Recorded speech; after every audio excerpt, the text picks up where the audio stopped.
What I'm referring to right now is story point estimation. So let's back up. When I say story point estimation, it's just an estimate. That's all it is. But let me back up a little bit more. We normally estimate high level estimates on a user story. Okay, let me back up a little bit more. A user story is a requirement. What is a requirement? A usable representation of the need. So a user story is just one type of requirement from the perspective of the user. Okay, so we got that out the way. Now, these high level items, the user stories, we tend to actually estimate those things. And you can estimate any way that you choose to. But what a lot of teams like to do is they like to utilize story point estimation as a way of estimating. A story point estimate is a relative measure of size. Size is a combination of complexity, effort, and risk. If you was here last week, these are the words that came out of my mouth. So it's just a quick refresher. So one of the most popular ways to actually come up with story points is using a technique called planning poker. Nothing really crazy about it. It's really one of the most popular techniques that actually exist, this planning poker thing. So we're going to go through and we're going to rock planning poker, at least talk about it. Now, what I'm going to do is I went ahead and pulled the slides that I normally have in my CSM class. And so I'm going to pull that up for us and we can talk through it, right? So specifically planning poker, right? And let's talk about it. Here is a little bit of information here, okay? Now, the number one problem you have is you need to compare a bunch of unknowns. So if you will have a bunch of things and nothing has been estimated, you must have a place to start with. You have to have a starting point. We can easily figure out that starting point by starting off with a standard, that standard story. Now, why am I bringing up that standard story as a way of thinking about this? Well, it's really this simple, right? Let's say I have this little book right here. This little book right here. Love this guy, Richard Sheridan. Great book. And I have this book right here. Okay? These two books, right? So now I got these two books. Let me see if I got anything else here that may be just a tad bit smaller. I'm going to see. I don't have anything readily available to me, so that's okay. We're going to use this, okay? All I'm really saying to you is if I have these two, you need to find your standard to be able to compare them, okay? So what I'll do is I'll classically say to the devs, hey, look, go to the go toward the top of the product backlog and find the highest priority item that you know how to do. Go find the highest priority item that you know how to do, that is toward the top of that product backlog. Once they find that highest priority item that's toward the top, like let's just say this, for example, we give it the number 3. Now, why do we give it the number 3? Well, this is really important because we could end up finding something smaller later. Does that make sense? We can end up finding something smaller later. So if this was a 1, then it would be really hard for us to go smaller without going to fractional story points. Does that make sense? So when we find this one that's smaller, we got to estimate this one at some point. I'll start off with a 3. I have a 2 and a 1 to utilize. Please note I'm using the Fibonacci sequence. So always, always, always start off with that 3. So now we have a 3. Great. So then the question becomes, what's going to happen is something really very simple. And I'm going to go back here to the board here. So we found our standard. You know that standard is the yellow book. So then, now we can do planning poker. The first step of planning poker is to read the story, to read the user story. Now let's take a step back here because I want to make sure we're real clear.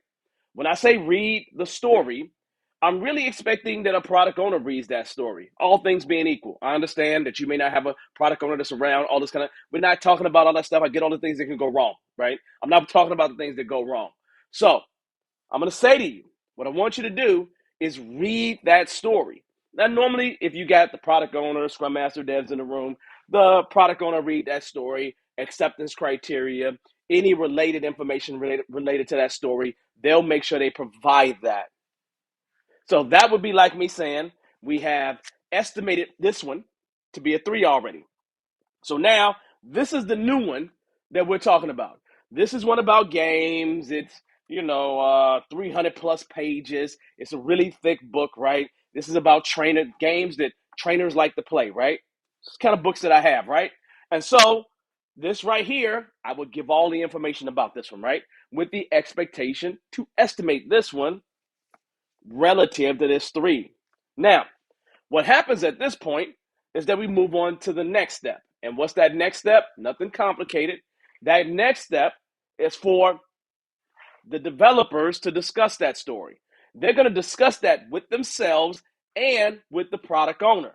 They're just trying to figure out information. They're trying to think about at a high level, how are we going to create this thing? Now, let's go back because I want to make something really, really clear to you. When the devs are talking, they are talking about what we are going to do to get it done, not just what I am going to do to get it done. Understand there's a clear distinction here. We versus I. Does that make sense? So I want you to be real clear about that. This is not where every individual, no. It takes a team to get it done. So we're thinking about the life cycle of what it takes to build it, which is based on a team skill set. So we come up with one estimate based on what the team's going to do to get it done. So we're discussing that story. We're discussing it. So then what's next on our list? The next thing on our list is to really pick an estimate. Each developer, let me back up for a second. When I say developer people, what am I saying to you? I'm saying anyone that is working on any aspect of building whatever it is we're trying to build. I'm not saying specifically a software developer. Please understand. I'm not saying a software developer, right? Because if I have somebody remodeling my house, then the plumber, the electrician are all developers in my world. Does that make sense? So really, really simple and plain. Don't make it complicated, right? So now we're in that position where we are making a decision. Each developer, regardless of their role, regardless of what they do, they are thinking, what are we going to do to get it done? Each developer picks an estimate. Right? And what are you picking the estimate relative to? The standard. Remember the standard that we came up with?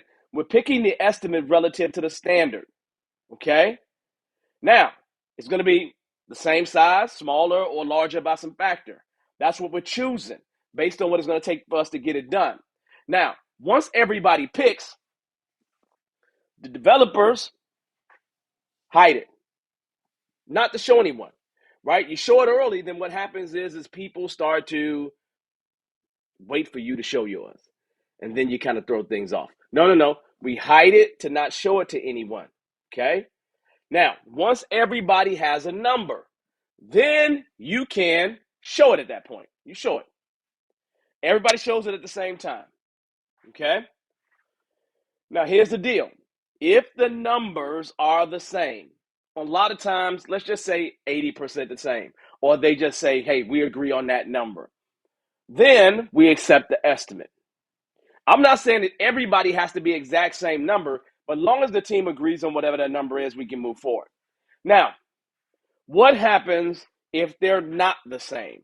They're literally not the same, and they're not the same dramatically enough for you to really feel some way about it. Well, this is when we discuss the outliers, the smallest and the largest. Does that make sense? We discuss the outliers, the smallest and the largest. If I have multiple larges, I'm just going to pick one large. If I have multiple smalls, I'm going to pick one small. And they explain why we picked whatever number that we picked. Does that make sense? They pick whatever number we picked. So really, really important. Now, here's the deal. Those outliers explain why they picked that number. Now it's up to the rest of us to do one or two things.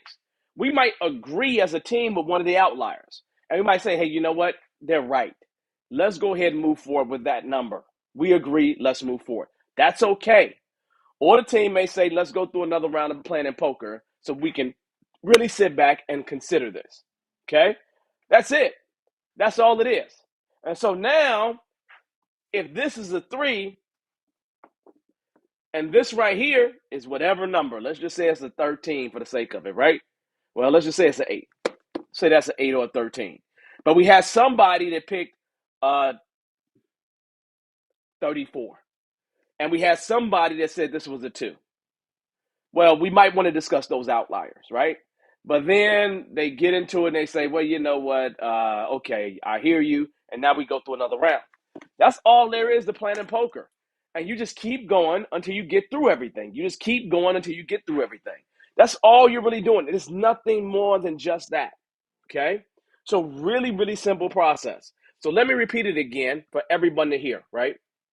So first thing you do, you got to find that standard. What's the highest priority story that you can find that is the smallest thing that the team knows how to do? When you find it, give it the number 3. We have to have a starting point. Then the story's read. The developers discuss that story with the product owner. Then each developer pick an estimate, but they hide it to not show it. And then when everybody has an estimate, we show it at the same time. If the numbers are all the same, we accept that estimate, move on. If the numbers are different, then we deal with the outliers. Only one of each, smallest and largest. They explain why they picked that number. Then the team either comes to an agreement or goes through another round of planning poker. That's it. That's all there is to planning poker. Nothing more, nothing less. Okay? So, should be a real easy thing for you to do. It shouldn't be a complicated thing to do. It is what most teams know how to do to some degree. Now, just a couple of tips. In this world where we still have a lot of people working from home, there are tools that exist. I don't have a whole list of tools, but there are tools that exist that makes this a little bit easier to do it online. So you can do that. There are people, I don't have a deck in front of me, but when we used to do in-person classes, and we probably stop it at this point, we used to have card decks. I was trying to see if I have one just sitting here, and we have a whole card deck, and we give everybody a deck of cards, right? There was Bearded Eagle branded, and then we use the cards to do plan and poker, right? They open up their own cards and they play, right? That at least gave teams a good start. So you can use cards. Your phone is another good source because your phone likely has tons of apps that actually have the Fibonacci sequence on it, and then you just kind of move on and go from there. So realistically, figure out the best way to operate it for your team. And then you just kind of go from there. The thing about it, though, is that with this, it can be very time consuming, right? So if you have 500 requirements to estimate, user stories to estimate, this may become a little bit, people might get a little frustrated, right? I sat in rooms with teams for days upon days estimating, right? And it just gets a little to the point where people just start throwing any number out there, right? So just be a little bit careful, right? Because this is real good to jump in, do it in sprint planning, doing a release planning. Maybe if you're refining and you're estimating while you're refining, good place to do that because you're doing a story at a time. But if you have a whole bulk of stories that you got to do, oh, that might be a little bit torturous, right? That might be a little bit torturous. It's hard going through a lot of those again and again and again, right? I think there's other methods that might be a little bit better in terms of a lot of stories at one time.